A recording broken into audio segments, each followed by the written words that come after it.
महाराष्ट्राच्या विधानसभेचे धक्कादायक निकाल लागलेले आहेत आणि बाळासाहेब थोरात जे ज्येष्ठ नेते होते विधानभवनातले त्यांचं सुद्धा कुठेतरी पराभव त्यांना पत्करावा लागलेला आहे। काय सांगाल पहिली पराभवाची प्रतिक्रिया, कारण की धक्कादायक असा निर्णय आहे, कारण की तुम्ही प्रदेशाध्यक्ष राहिला आहात, ज्येष्ठ नेते म्हणून ओळखलं जातं तुम्हाला।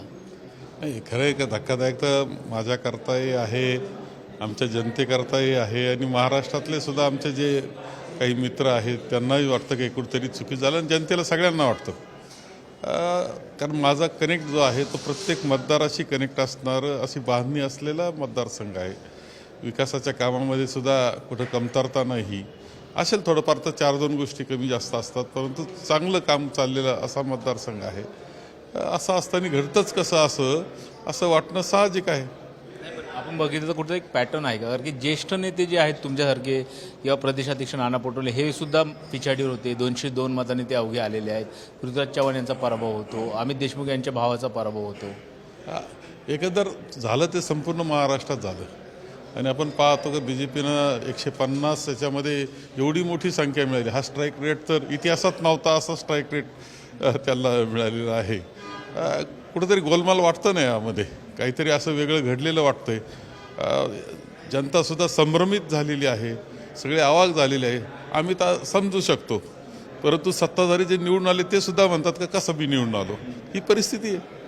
मुख्यमंत्री पदासाठी सुद्धा अजूनही दबाव तंत्र सुरू आहे। इतकं बहुमत मिळाल्यानंतर सुद्धा अजूनही मुख्यमंत्री पदाचा उमेदवार ठरताना दिसत नाहीये। तिथे काय शेवटी मुख्यमंत्री पदाचा उमेदवार दिल्लीतून सांगतील तर होईल, की बाकी तर ऐकण्याकरता तयारच आहे, तसं काही नाही। थोडं ताणून पाहतील पण होणार नाही काही।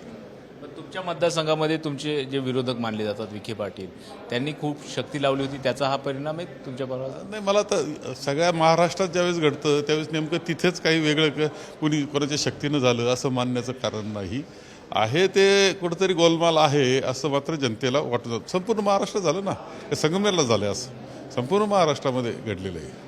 EVMच्या संदर्भामध्ये ही लढाई असणार आहे, कारण की बॅलेट पेपर आणि EVMच्या संदर्भात चर्चा सुरू झाली। अखिल भारतीय काँग्रेस कमिटीचे माननीय अध्यक्ष मल्लिकार्जुन खरगे साहेब सुद्धा त्या बाबतीत खूप काळजी करतायत आणि कुठेतरी चुकीचं घडतंय असं वाटतंय।